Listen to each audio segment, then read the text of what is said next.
Pemirsa, kasus perceraian sedang marak terjadi di Indonesia. Fenomena ini tidak hanya terjadi pada pasangan yang sudah lama menikah, namun juga menghampiri pasangan yang usia pernikahannya masih seumur jagung sekalipun.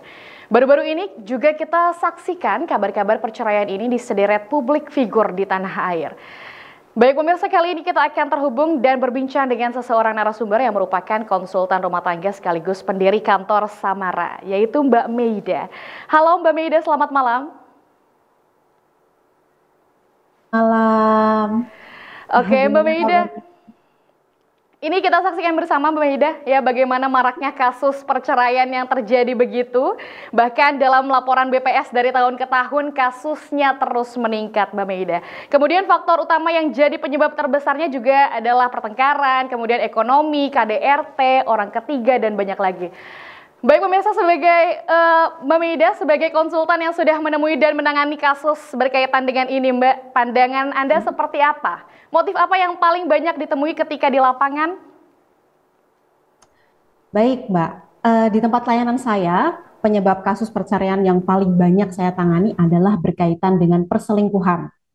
Ini bukan karena sedang tren, karena ada banyak artis, selebgram, pejabat, maupun tokoh publik lainnya pada ketahuan selingkuh. Kemudian saya jawabnya juga ngikut tren, selingkuh juga enggak ya. Bukan seperti itu ya maksud saya. Jadi Alhamdulillah layanan konsultasi di tempat saya ini sudah ada sejak 2015. Dan sejak itu pula kasus perselingkuhan itu sudah marak. Hanya saja tidak se-viral saat ini ya. Kemungkinan besar karena perkembangan teknologi juga mempengaruhi mudahnya kita menyampaikan dan mendapatkan informasi. Jadi perselingkuhan tokoh A, B, C, bahkan masyarakat biasa yang tidak terkenal sekalipun, info perselingkuhannya bisa kita ketahui dengan mudah. Nah, itulah yang membuat seakan-akan perselingkuhan saat ini sedang naik, sedang tren. Tapi sebenarnya perselingkuhan ini sudah ada sejak lama. Dan kasus perselingkuhan yang menjadi penyebab banyak berpisah ya, perpisahan ya. Ini bukan hanya tentang perselingkuhan fisik fisik saja. Banyak yang menganggap bahwa perselingkuhan itu ya hubungan badan, menginap di hotel dan sebagainya. Tapi banyak juga kasus perceraian yang saya tangani itu dasarnya disebabkan oleh perselingkuhan emosional. Uh, Misalnya nih, suami rajin kasih like dan komentar di postingan teman wanitanya. Komentarnya kalau kita baca seakan-akan tidak aneh, biasa saja. Nah, ini contohnya ya, ada wanita ngepost gambar sarapan untuk keluarganya gitu. Kemudian dikomentari oleh seorang suami seperti tadi. Orang awam menganggap itu ada unsur selingkuh di sini karena ini tidak ada unsur selingkuh di sini ya, karena hanya ngasih komentar gitu. Tapi coba kalau diamati, komentarnya ini menjurus pada flirting loh ya, atau menggoda. Sekali-kali dong mau dimasakin. Nah, banyak orang menormalisasi hal ini, gitu, menganggap hal ini wajar, biasa saja. Namanya juga teman, menggoda sedikit, nggak apa-apa lah. Niatnya kan cuma bercanda, nggak ada niat selingkuh, gitu. Tapi disinilah justru letak celah masuknya virus perselingkuhan itu. Jadi tidak ada perselingkuhan fisik yang terjadi begitu saja. Sebagian besar perselingkuhan fisik diawali dengan perselingkuhan emosional. Ya seperti ini tadi, menggoda lewat like dan komentar di postingan media sosial maupun merespon WhatsApp story ya. Kemudian saling berbalas pesan yang menggoda, genit, gatal dan sebagainya ya. Nah, ketika pihak lawan yang sering digoda ini tadi kok menyambut, maka ya sudah terciptalah celah perselingkuhan di situ. Apalagi wanita ya, yang notabene kecenderungan berpikirnya adalah menggunakan perasaan. Nah, tapi di sisi lain ada suami orang yang begitu peduli dengan hal-hal kecil ini tadi.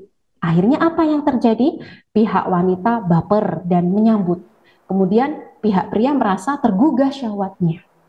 Selanjutnya, apa yang terjadi lagi? Mereka intens ketemu, ngobrol, curhat, mulai kasih perhatian, kemudian menunjukkan kepedulian, mulai membanding-bandingkan orang ketiga dengan pasangan sahnya. Jadi, perselingkuhan fisik ini kemungkinan besar terjadi karena dimulai dari perselingkuhan emosional yang dinormalisasi, dianggap wajar. Inilah kasus yang paling banyak menjadi penyebab terjadinya perceraian di tempat saya. Coba. Iseng di media sosial komen-komen gitu ya Mbak Meida ya. Baik, Mbak Meida, ini kan semakin kesini fenomena divorce ini justru jadi hal yang dinormalisasi ya Mbak, yang tadi mungkin Mbak bilang, dan ini kan menjadi apa ya, sentimen bagi generasi milenial atau orang-orang yang belum menikah ketar-ketir begitu dengan pernikahan. Mungkin Mbak Meida, solusi atau langkah preventif apa yang bisa kita lakukan nih Mbak? Baik, terkait pertanyaan ini saya punya dua jawaban. Bagi yang sudah menikah, langkah preventifnya seperti apa, dan bagi yang belum menikah, bagaimana agar tidak takut menikah, seperti itu ya. Nah, sekarang bagi yang sudah menikah dulu nih, antisipasinya adalah mengurangi intensitas ngobrol dan bertemu dengan lawan jenis saat sudah menikah. Ini penting. Setelah menikah, sahabat istri adalah suami, sahabat suami adalah istri.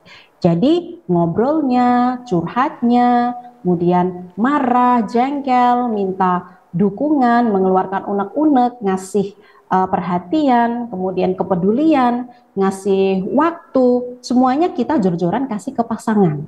Istri mungkin punya teman dekat laki-laki ya, mereka sering bareng curhat, minta bantuan masalah pekerjaan, masalah uang juga sering saling membantu, sering hangout bareng ya, karena memang satu geng sebelumnya dan sebagainya. Nah, setelah menikah harus dibatasi, baik pertemuan maupun ngobrolnya, karena sekali lagi perlu diingat bahwa perselingkuhan fisik selalu diawali dengan rasa nyaman, karena terbiasa bersama dan dukungan emosional. Saran kedua nih, bagi yang sudah menikah ya, jangan cemas berlebihan karena melihat banyaknya kasus perselingkuhan yang terungkap di media.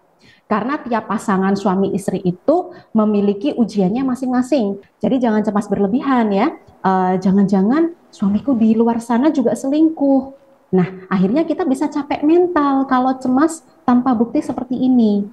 Daripada memikirkan hal yang tidak-tidak, lebih baik fokus menghadapi apa yang ada di hadapan kita saat ini.